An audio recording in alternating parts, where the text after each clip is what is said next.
All right, let's look at blood pressure. Now, before we get into blood pressure, I want to talk about a couple of things. One is flow and the other is perfusion.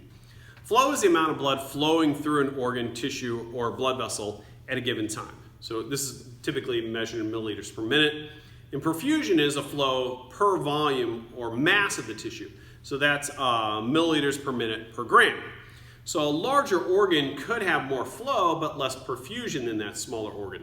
So like, you know, the femur has a larger flow but a smaller perfusion than the ovary.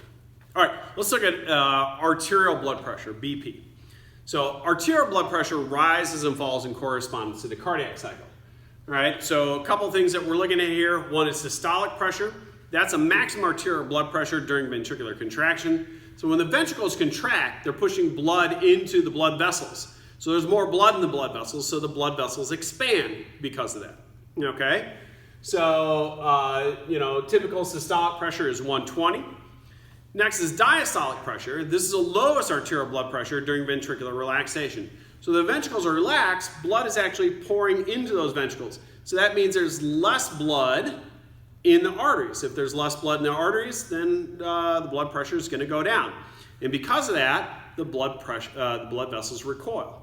So when we push blood out into the arteries, the blood pressure increases, the blood vessels expand because of that.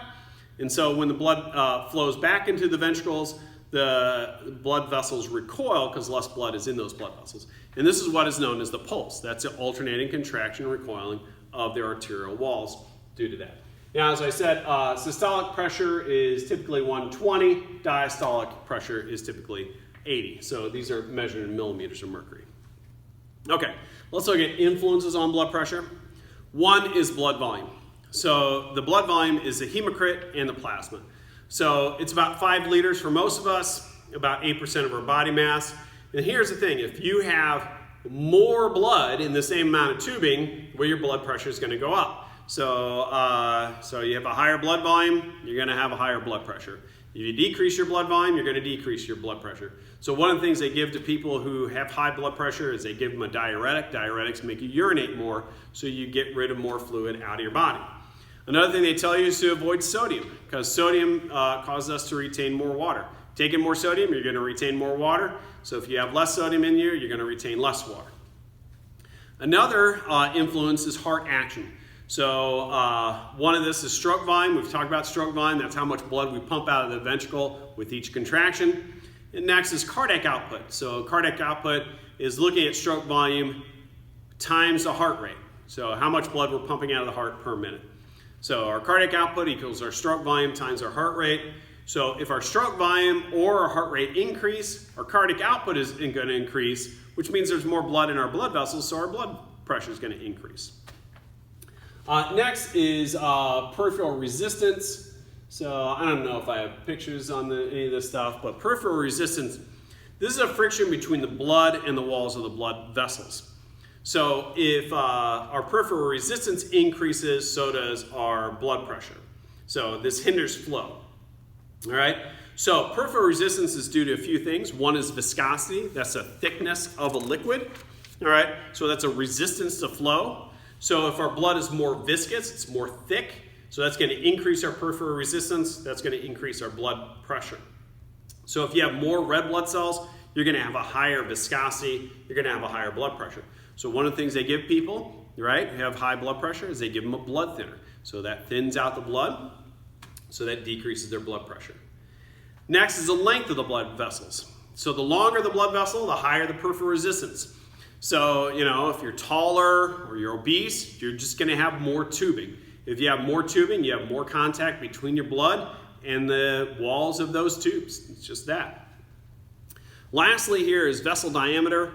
A smaller diameter, you're going to have a higher peripheral resistance. You're going to have a higher blood pressure. And so this is what happens over time with arteriosclerosis. That plaque builds up along the lining of the vessel walls. That's going to increase your blood pressure. So looking at controlled blood pressure.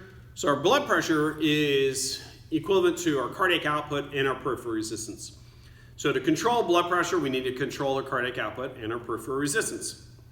So if we have more blood enters the heart, we're going to have greater ventricular distension, we're going to have stronger contractions, we're going to have a greater stroke volume, we're going to have a greater cardiac output. So we have baroreceptors, those are pressure receptors. Those are found in our carotid arteries and also our aorta. They're going to send a signal to our medulla oblongata. If they sense an increase in blood pressure, that signal is going to go to our medulla oblongata, which is going to send a signal to our SA node, and we're going to reduce our heart rate. Conversely, if we have a decrease in blood pressure, that signal gets sent to our medulla oblongata. It's sensed by our SA node. It's going to send a signal to our SA node. We're going to increase our heart rate to increase our blood pressure. There's some chemical controls. Some of these are short-term. If we secrete norepinephrine, epinephrine, that's going to increase our blood pressure, right? That's your fight, flight response there. It's going to increase your heart rate, which increases blood pressure. Atrial natriuretic hormone, it's going to cause our kidneys to excrete more sodium ions and more water. It's also a vasodilator, so that's going to decrease our heart rate. Decrease our blood pressure. Antidiuretic hormone is going to cause our kidneys to conserve water, and so in doing so, that's going to increase our blood volume, which increases our blood pressure. Nitric oxide is a vasodilator. It's going to decrease our blood pressure.